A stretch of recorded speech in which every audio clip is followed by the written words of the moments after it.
to the farming community, to retail cooperatives in the food industry, and also to supporting agricultural farmers and their energy needs in the 5 eastern Canadian provinces. I'm very pleased this morning to introduce our speaker and our commentator. John Fullerton is the founder and president of Capital Institute and a recognized new economy thought leader and public speaker. He is also an active impact investor through his Level 3 Capital Advisors. Previously, he was managing director of JP Morgan, where he managed multiple capital markets and derivative businesses around the globe and ran the venture investment activity of Lab Morgan as chief investment officer through the merger with Chase Manhattan Bank. John served as JP Morgan's representative on the Long-Term Capital Management Oversight Committee. And following JP Morgan, John was a seed investor and CEO of Fullerton Capital Management, which became a leading investment firm focused on MLPs and created Fullerton MLP Index. John is a creator of the Future of Finance blog, which is also syndicated with The Guardian, Huffington Post, the New York Society of Security Analysts, and other publications. John has an MBA in finance from the Stern School at the New York University and a BA in economics from Michigan University. The commentator for this session is Nelson Correa, CEO of Cooperative Insurance Services. Nelson has over 33 years' experience in the financial services sector. He joined CIC in 1998 and has spearheaded his transformation from a small company to the leading cooperative insurer in Africa and third biggest insurer in Kenya. He was awarded the honor of Moran of the Burning Spear of Kenya by the state for his contribution to the development of CIC and the cooperative movement in Kenya. In recognition of his contribution to the cooperative movement, last year he was appointed as a member of the UN expert group meeting on cooperatives and social development held in Mongolia. This year, in February, he was appointed by ICA head office to join a planning work group of 6 cooperatives experts to prepare a blueprint for the next decade of global cooperative development from 2013. Now on to Mr. Fullerton. Thank you. Thank you, and it's a real pleasure to be here. I wish we were a little closer together. It's a bizarre thing to have to look that way and then over this way, so I'll do my best here this morning. I truly am privileged to be here. I consider myself a student of cooperatives, having grown up in the rough and tumble world of not only capitalism, but of the mainstream capitalism on Wall Street. And I always start these talks by making it very clear that I left JP Morgan in 2001, so you can't blame me for what's happened over the last decade or so. Before I get into my prepared remarks, I wanted to go back to the very interesting conversation I thought we had after Tad's talk yesterday, where someone in the audience raised the question of, do we have to dwell in all of this doom and gloom? And I thought there was a rich back and forth about the importance of, in a sense, dealing with the facts and setting the context accurately. And I'd like to share a little story that I participated in recently. I was asked to attend a fundraiser for the treasurer of the state of Rhode Island. Now, I live in the state of New York, and so why would I want to go to a fundraiser for the treasurer of the state of Rhode Island? And the person that invited me told me that, mark my words, this woman will become a political force in our country, and her claim to fame is that she solved the unsolvable problem of the underfunded or unfunded pension liability in the state of Rhode Island, which apparently was the worst per capita unfunded pension liability in the country. And so I went and listened to her story on how they accomplished this, and she started out by saying the most important thing is to sit down with all the constituents that have a dog in the race or an interest in the outcome, and don't start talking about solutions until you're confident that there's a shared understanding of the problem. And so I immediately latched onto this because I'm caught in this, do I want to be out here talking about doom and gloom kind of issues related to ecological overshoot without having the solution ready in hand. And she basically insisted that I spend the time illuminating the problem and not get sucked into the 3 bullet points, here's the solution, and off we go. And so I thought it was very wise, and I've been taking that advice with the talks I give. So for those of you that don't like to hear about problems, you may want to excuse yourself or turn your headphones up. But there's the niche that I play in this new economy conversation is to extend the limits to growth, the ecological overshoot framework, and try to connect that to the financial system. And in my studying of this over the last 10 years, I've come to believe that it's actually the theory and practice of the financial system and the architecture of the financial system that is very much a root cause of this ecological overshoot crisis that we find ourselves in. And the social capital, all of the inequality issues that we heard about yesterday, they're kind of getting torn up in the storm in this fundamental architecture problem between how finance works and how the biosphere needs to work. And so while I will violate the Treasurer's advice, I do have some ideas on how we work our way out of this idea of what I call a regenerative economy. But first I'm going to take us back into what I think are the realities of the system we live in. Now, the topic of my talk or my assignment was to talk about the role of finance in the new economy. And as most of you already know, probably the most important thing we in finance could do is simply to take the Hippocratic Oath and do no harm in the future. And that's a little bit easier said than done. But I actually think that there is much more at work here than simply bad behavior, bad ethics, greed, and whatnot. And it takes a poet, an agrarian poet, to put kind of his finger on it, and that is that our economy really has become a financial system in many ways. And it's the financialization of the economy with all of the speculative excess that sort of rises above the real economy that is very much a root cause of the problem.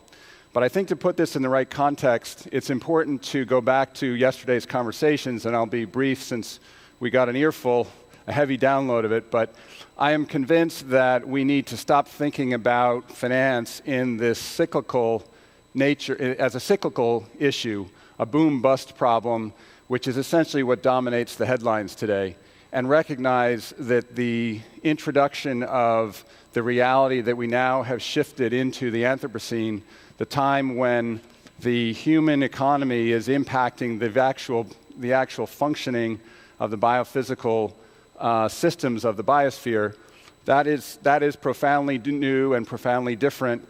And in our focus on the many, many short-term crises, we lose sight of sort of the big picture, the sort of once in the history of civilization shift that we need to process and then understand what the implications of it are. So again, yesterday you heard about ecological overshoot, the idea that we're now using 50% more of the Earth's natural capital than it regenerates naturally. You also heard about how the growth economy has failed to deliver on well-being, which was sort of the basic idea of economic growth, is that it was our path to prosperity. So I won't dwell on these issues. Kenneth Boulding said it probably decades ago now. The only people that think that you can have exponential growth on a finite planet are either madmen or economists, and I think there's a lot of truth to that. There's a complementary reality, though, which we need to grasp, I think, and really understand the implications of it, and that is that compound interest, which is at the root of the financial system, and therefore drive systematically the financial capital on the planet to grow exponentially is also an incredibly powerful force, and perhaps, as Einstein said, the most powerful force in the universe. I'm sure you've heard these stories of, if you compound anything at 3%, much less 10% per annum for a long time, the scale of that gets quickly out of control. So we need to shift to whatever we want to call this, a sustainable economy. And our economic framing has been all about the pursuit of efficiency, and particularly in the financial sector, we talk a lot about the efficient use of capital, meaning financial capital, or the opportunity to optimize financial returns subject to the constraints of the system. And we pursued efficiency with no knowledge about how systems really work. And again, Tad's really, his talk yesterday went into this in great length. But it turns out in natural systems, we can learn a lot from natural systems. And in natural systems, they don't actually optimize efficiency. They actually find a balance between efficiency and resiliency. And I could explain many of the problems that we went through in the recent financial crisis, from the growth of derivatives, the growth of securitizations like our securitized mortgages and securitized home loans.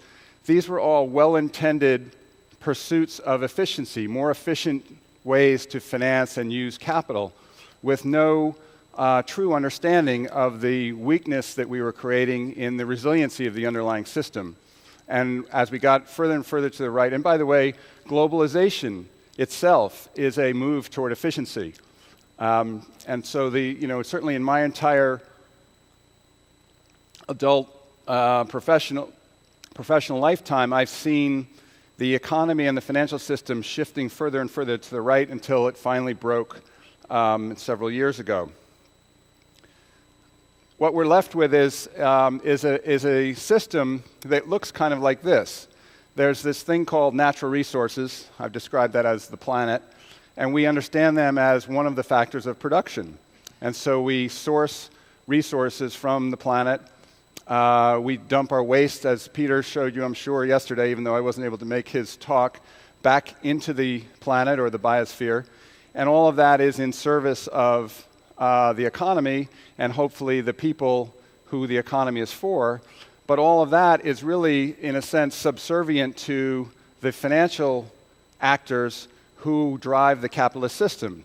And so what we have is something that looks very efficient to a finance person, looks kind of like this. And guess what? The financiers end up with more money and more return, and we have the inequality situation we have. But obviously that doesn't really fit our intuition on how this system ought to work. And in fact, I think one of the great challenges of shifting our economy to one that is sustainable, to one that is regenerative, is for finance to see its role as servant of the real economy, and for the real economy, as Peter described, to understand that it is now embedded in the biosphere given the scale of the real economy. And that shift from finance as master to finance as servant is, I believe, a critical, probably a prerequisite to shifting our economy to one that is truly sustainable in the long run. The problem is that if it were just there were a few bad actors and we needed to discipline them, it would be much easier to solve. But the challenge we have is that the paradigm, the story about how capitalism works, is actually predicated on an architecture of exponential growth. So, for example, we have a debt-based money system, and a debt-based money system requires a growing economy to service the exponentially growing interest burden of the money system. We have a largely debt-financed economy as opposed to an equity-financed economy. And in many ways, a cooperative ownership structure is much more of an equity-financed. It's in many ways the best of all breeds. It's an equity-financed economic system that doesn't require rapid growth to serve the interests of financial capital. We also have debt-financed governments, now more so than before the financial crisis, obviously. But we also have endowment-funded institutions. Our educational institutions their business models are largely dependent on the exponential growth of earnings in their endowments. And of course, at a personal level, we all save for retirement, and our expectations about exponential growth of our retirement savings are embedded in the story of how the economy works. And what I would like to share with you is that I think the reality of the limits to growth and the limits of resource constraints and waste sinks are going to force us to shift this paradigm one way or another, either by the kind of the growing reality of these resource constraints biting, and climate change being, one expression of that, which is perhaps the most extreme and concerning, but there are many others. But I think we as a society are nowhere near yet prepared or even have an understanding of how profound this shift is likely to be, and particularly within finance, the ramifications on the financial system, which, as we've learned, have a significant feedback loop into the real economy.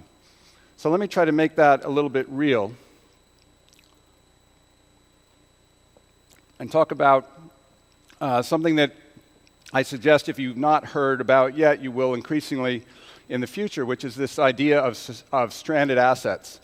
And there was some research done by an organization in the United Kingdom called Carbon Tracker last summer. And what they showed is that if we want to live within this 2-degree warming boundary, and take that as a given, don't debate the science as to whether that's the right or wrong threshold, we can calculate, as the Potsdam Institute did years ago, what the carbon quota that leaves us left to put in the atmosphere. More carbon in the atmosphere, more warming. So there's an arithmetic relationship between how much CO2 we release and how much warming we get. Turns out that quota is 565 gigatons of CO2. Well, the Carbon Tracker did a little calculation, and they converted gigatons of carbon into proved fossil fuel reserves that the leading 200 oil and gas companies and 200 coal companies and the leading sovereign states that own fossil fuel reserves actually already have on their books. So forget about expanding in the deep sea Arctic, forget about expanding the tar sands, just what's already in place on the books of companies and governments. It turns out there's already 5 times the CO2 in the system, valued on the balance sheets, reflected in the stock market prices, and certainly reflected in the economic stability of countries like Saudi Arabia, than we can afford to release into the atmosphere. So, and by the way, 74% of that is owned by nation states. So while the Carbon Tracker report was sort of focused on the stock market risk embedded in these companies, the real risk is the financial dependency on fossil fuels of countries like Saudi Arabia and, to a lesser extent, countries like Canada. So I wrote a piece that I called the $20 trillion big choice. I estimated that if we were to not produce these fossil fuels, leave them in the ground, there would be an economic hit of approximately $20 trillion. That's a huge number, and in comparison, keep in mind that the subprime crisis had a direct loss, a direct write-off of only $2.7 trillion. So this is this concept that I'm calling, someone sent me this photograph. I can't attest to its validity, but it's undoubtedly Photoshop. But this is a fire that occurred this summer in Colorado, and I thought it was a clever way to sort of describe how much in denial we are about these facts. But what I'd like to do is extend this. So fossil fuels are really just one piece of a broader problem, which is that our entire financial system is valued and predicated on this exponential growth. And so, for example, we have lots of unrecognized liabilities that aren't yet on the balance sheets of companies and countries that relate to the ecological debt we're building as we continue into overshoot. But we also have, every single stock is valued in the stock market based on some growth assumption. And, when the economists come out and lower their forecast for the economy, the growth rate of the economy, what happens is stock prices go down. And as an example, Japan has been in sort of a no-growth scenario now for 20 years, and Japan's stock market is sitting at about a third of the value it was at the peak of the Japanese stock market 20 odd years ago. So the question, and then you can translate or extend this issue to the debt side of the financial system. You know, the fiscal crisis we have in the United States and the debate we're having is all about how do we get the economy growing again in order to reduce the debt. Well, if we learn that we can't actually grow the economy indefinitely forever, that will lower the debt capacity of countries that are no longer growing. So quite easily we could conclude that we have way more debt relative to the carrying capacity of the economies than we think we have. And finally, when you go to this issue of unfunded pension liabilities, many pension funds now are already lowering the growth rate of their expected earnings with very dire consequences on whether or not they have enough funding for their future liabilities. So this idea of financial overshoot, I think, will enter into our consciousness over the next 5-10 years. This is not a tomorrow kind of issue. But I think it's important that we understand the context of this shift from exponential economic growth to something that operates within the finite boundaries of the biosphere, and to not appreciate that and not acknowledge that is leaving us unnecessarily ignorant, really, of what I think is in store. And unfortunately, all of the discussion around the world about financial regulation in response to the crisis really has nothing to do with this this financial overshoot issue. It has much more to do about, in a sense, controlling the bad behavior, which is important to do, reducing the leverage, reducing the speculation. But ultimately, it's in many ways a horrible distraction because it keeps the policymakers and as I like to say, the people running the world from really focusing on the long-term, much more systemic crisis that I think they're going to be dealing with, whether they like it or not, in the future. So, in summary, then, we need public policies that address the reality of the system and actually shift the system or transform the system into one that serves the real economy in ways that I don't have time to go into today. But that's a massive undertaking that, in my judgment, we haven't even really begun to start on yet. So with that sort of, heavy dose, we've got financial overshoot as well as ecological overshoot, and when the chickens come home to roost, we're going to need to sort of absorb this very, very substantial economic hit into our economic system, and we know what the feedback loops are going to look like. Is there a path out of this, or are we just simply stuck? And for me, and very much in response to many of the speakers yesterday who I consider my own teachers, I think the answer to this does lie in the one natural system that is sustainable, and it's called nature. And I've had the privilege of working with a gentleman named Alan Savory on holistic ranch management.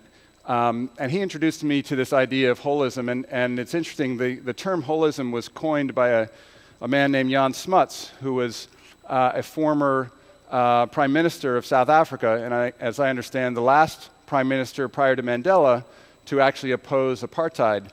And in his spare time, he wrote a book called Holism and Evolution, which he described as the universal principle that explains matter, life, and spirit, or something like that. And there's a letter from Einstein to Smuts that said to him, my idea of relativity and your idea of holism will determine the course of civilization, or something like that. So I took note of that and have learned a lot from Alan Savory about what holism truly means. And it occurred to me that finance is probably as far away from holistic thinking as there exists. It's the ultimate reductionist discipline where we seek to disaggregate risks and manage them in their little buckets and optimize our sort of short-term little portfolio irrespective of what happens in the greater system. So I think we need to look to nature, look to a holistic framework for solutions. We obviously need to redefine our understanding of wealth. That we could talk all day about that. And obviously, it's going to require what I call the humble retreat of finance. And how we affect that is a challenge. But there are signs of optimism for that. There's already, in fact, last week I was at a conference in San Francisco about what's called impact investing. And this is a group of investors who are looking to invest in businesses that have an explicit social and/or environmental purpose, as opposed to invest in businesses just simply to maximize risk-adjusted return. So there's hope bubbling up on this front, but it's going to take a lot more policy intervention as well. I think it's important to understand that there is a public interest in the real investments that we make. And I need to draw a distinction between the financial investments that most of us have in our 401ks, whether we invest in this stock or that stock. What I'm talking about is the real investments that primarily corporations and governments make, the building of bridges, the building of factories, et cetera, because those investments that we make today will in many ways define the nature, the quality of the economy in the future. And it's all about the qualitative aspects of the investments we make today that will actually determine how the economy works in the future. And then finally, and as this conference is all about, I'm convinced that ownership structure and ownership forms are critical.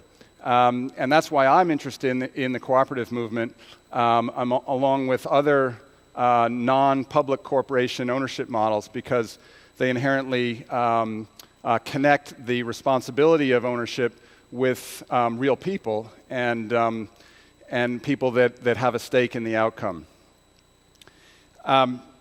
This is going to be tricky, though. Let's not kid ourselves. Harvard professors recently calculated that the 1,000 largest global corporations represent about half of the market capitalization, meaning the stock market's value of all public corporations. So while wealth has become incredibly concentrated at an individual level, it's also become incredibly concentrated at a corporate level. And these 1,000 corporations, from a different estimate, invest real capital expenditures, most of this self-financed or debt-financed. This has nothing to do with selling stock in the stock market to people like you and me. They estimate that those 1,000 companies invest $2 trillion a year. So that $2 trillion a year, I would argue, as well as what governments invest every year, is really what's determining the quality of the economy we will live in 25 years or even 10 years. Because once you build a plant that produces, say, coal-fired power, there's an immense interest to keep that coal-fired power plant burning. Once you invest in expanding the tar sands, there's immense economic interest in keeping those tar sand production moving through the system. So the point of intervention of shifting the course or the flow of real investment capital, I believe, is a critical point to intervene in. The problem with public companies is that in reality, no one really owns them. There are shareholders that have an economic or a contractual interest in them, but as a small shareholder of a public corporation, I don't think anyone confuses that with what we would normally consider ownership. And so I was very intrigued with a story, David's comment this morning about shifting ownership not from one family where there is responsibility to a public company where there's no responsibility, but rather to worker owners. That's a very different path, obviously. There's a lot of talk in the big corporate sector about this idea of environmental, social, and governance, and that we need to internalize these externalities. And I point out here, just to show how difficult that will be, not that it's not important that companies pursue this. In fact, it's critical. Puma is one of the leaders now in the sustainability challenge. Their CEO, Joachim Zeitz, is a recognized leader in the sustainability world. And Puma did an interesting thing. They calculated fairly rigorously, I suspect, what their cost to the planet was in the year 2010. And here's a company that earned 202 euros that year. And by their own calculation, actually cost the planet, based on their internal pricing of largely it was, I think, the use of water and the use of fossil fuel energy, that they actually cost the planet 145 million euros that same year. So, and this is a company that's been trying hard to get on top of this and is incredibly transparent. So it just shows you the real difficulty of embedding these external costs into an integrated profit and loss statement of a company. So I'd like to here's where my thinking is going on this. And this is an abstraction, and I recognize that it may not be immediately resonant to people. But if you look on this chart on the left, that's what I would call sort of the system today, how business works. And we're in this mode where financial capital is assumed and understood to grow exponentially, and there's no one that kind of rationally questions that in the mainstream business world. And as a result, our natural capital has begun to deteriorate. And as we know very well, our social capital, broadly defined, has begun to deteriorate. And I think there's causal relationships there. And I think this idea of a regenerative economy, which to me is an economy that acts like nature, it's naturally regenerative, which means that sustainability is a result of the system, not the goal of the system. And that's how sustainable systems work in nature. I believe that in order to shift the capitalist economy to a regenerative economy, we actually need to bend this exponential growth curve of finance. I believe that we have now, after 200 years of capitalism, an imbalance of financial capital, which is growing exponentially, and natural capital, which is now deteriorating. And the only way to solve that imbalance is to stop the growth, the exponential growth expectations of financial capital. How to do that is very complicated. But I believe if we can figure out how to do that, and I do have thoughts and ideas on that, and there are examples of that, and the cooperative movement is a brilliant example of financial capital not growing exponentially.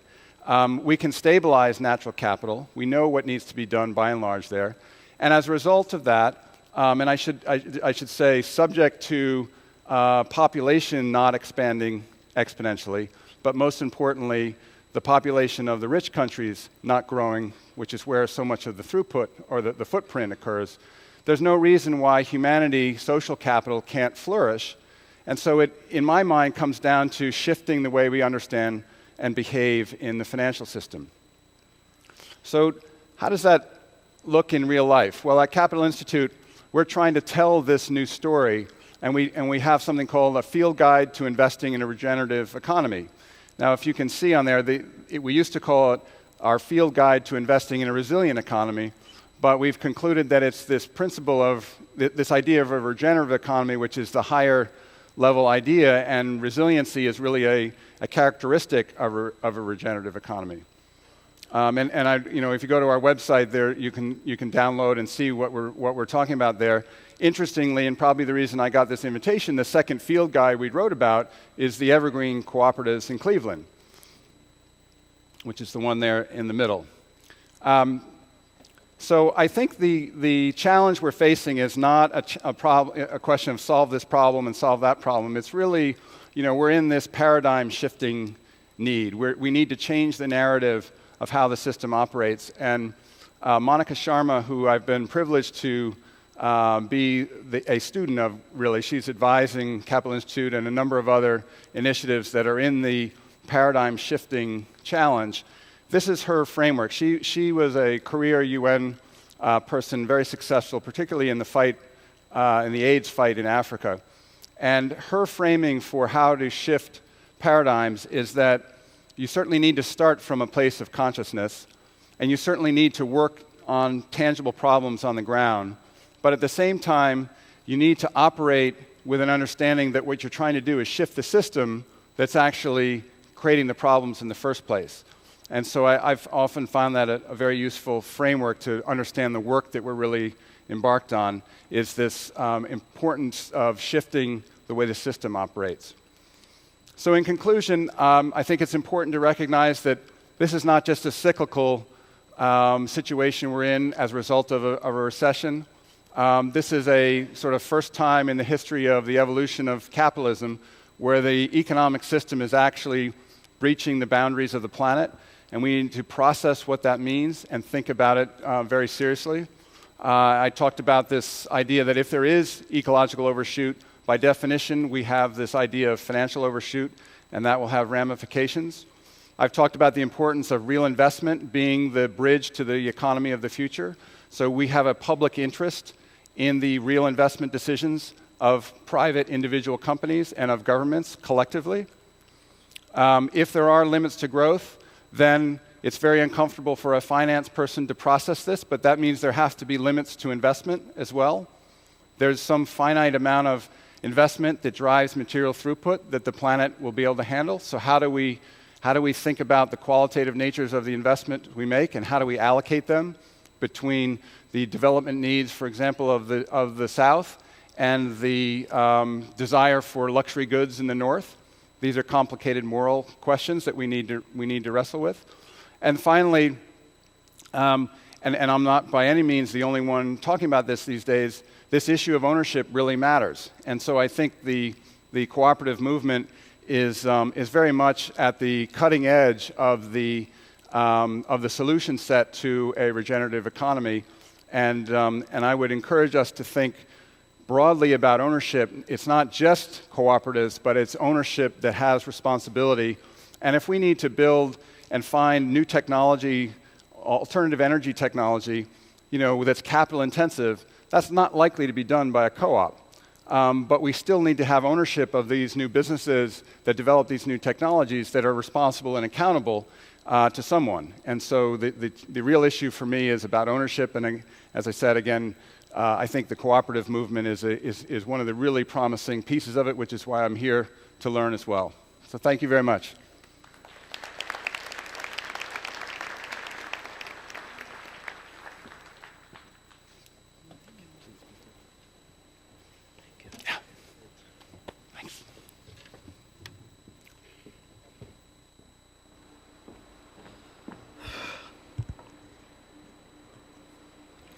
Yeah, good morning.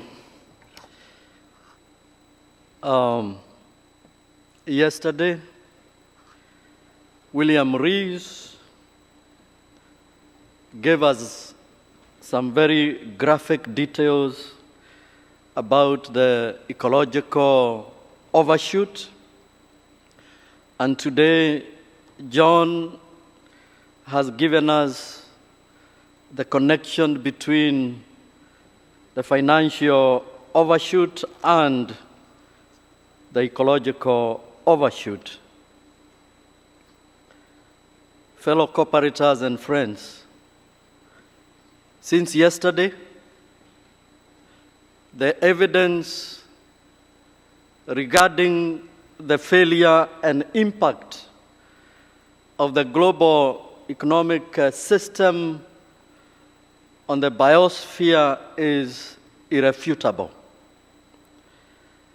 We have far exceeded the natural carrying capacity of the Earth's ecosystems, and indeed accelerated climate change by indiscriminately continuing to burn fossil fuels.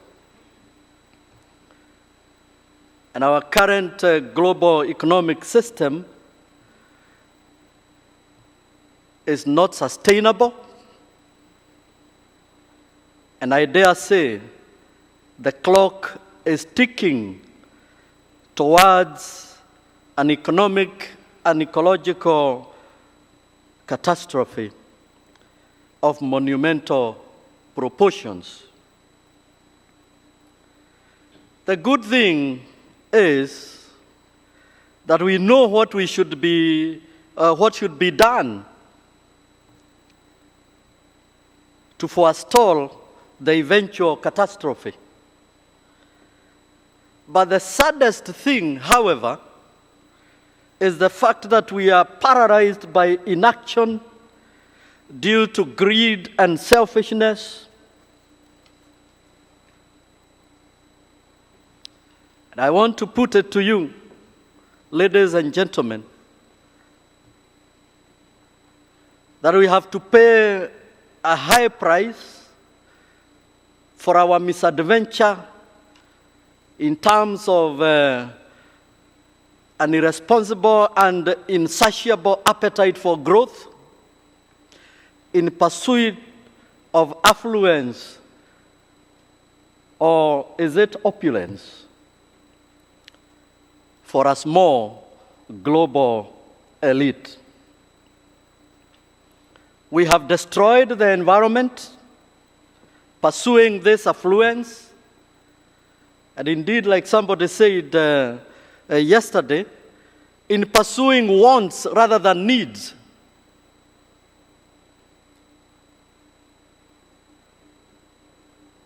And that is affluence that is unnecessary for decent living.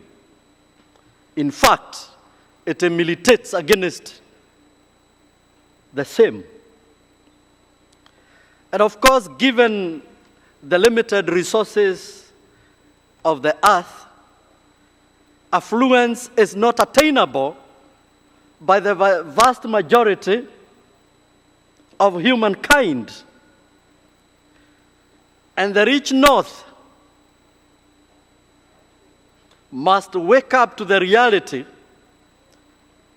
that the earth cannot sustain their affluence much longer. And indeed, like John has put it this morning, we are talking about a system that is complex, a system that is highly concentrated in terms of ownership. And therefore, as we take cognizance of this complexity and this concentration and how it relates to the kind of solutions that we should be coming up with, it is imperative that we will have to make real hard choices. What John has referred to as the $20 trillion big choice. That is, we have to make a choice between our investments or our planet. We are between a hard place and a rock. If we choose to reverse the ecological overshoot, which has actually been driven by the financial overshoot,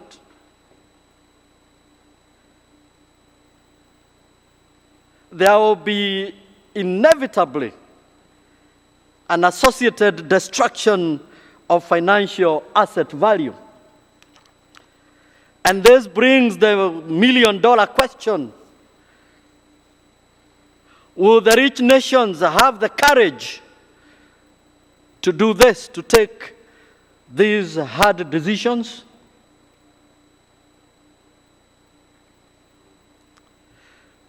And while they may not have the courage, they have the moral responsibility to correct the situation. In any case, like John has said, and has put it very succinctly, that eventually the bill will come due. So do we have a choice?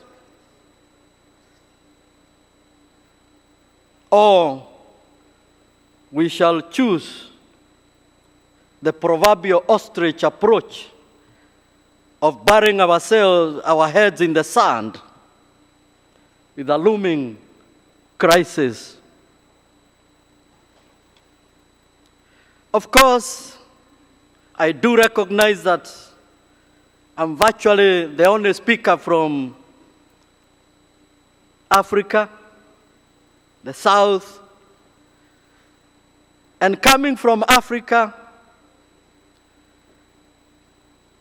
I look at the kind of crisis that the African people are facing in the socio-economic arena, where poverty is the most pressing of all our many depressing problems, courtesy of the international economic system.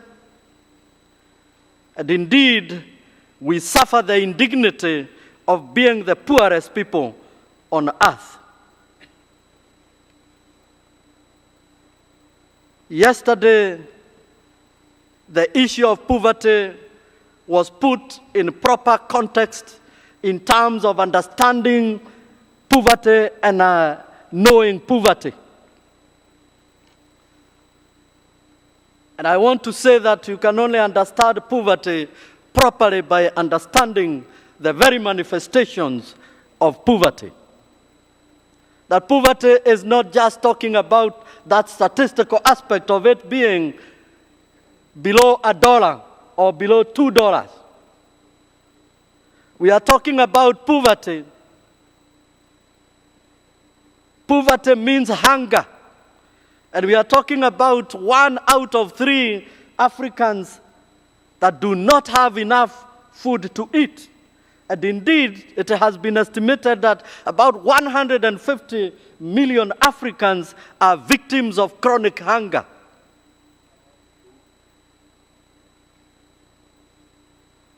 And indeed, millions of African children suffer from chronic malnutrition, hence retarded physical and mental development. That is poverty. Poverty means not having adequate income to meet basic needs, including food, clothing, and even shelter, and even money to educate the children. And therefore, the children and their parents are imprisoned in ignorance and cannot be able to break out from the vicious circle of poverty. Poverty means disease. And disease means pain, inability to work, and eventually death. And in this, I'm talking about a continent where people are dying because of infectious diseases that can be controlled and have already been controlled in the developed world. If you take malaria, for example, it kills about 1 million Africans every year. I'm talking about a system that promotes inequality, iniquity, and that is promoting dehumanization. If you look at the kind of suffering in terms of people living in slums, and I know in Kenya we have the dubious distinction of having one of the largest slums in the world, where people cannot even have and access even toilet facilities. They are now using what we call flying toilets. They have to carry paper bags and do the needful. That is how dehumanizing things can be. We are talking about poverty being injustice. We have a small elite, both local and international, that lives in extreme luxury and opulence, while the greater majority lives in abject poverty, oppressed by hunger and disease. So how do we redress such kind of a situation that is so depressing?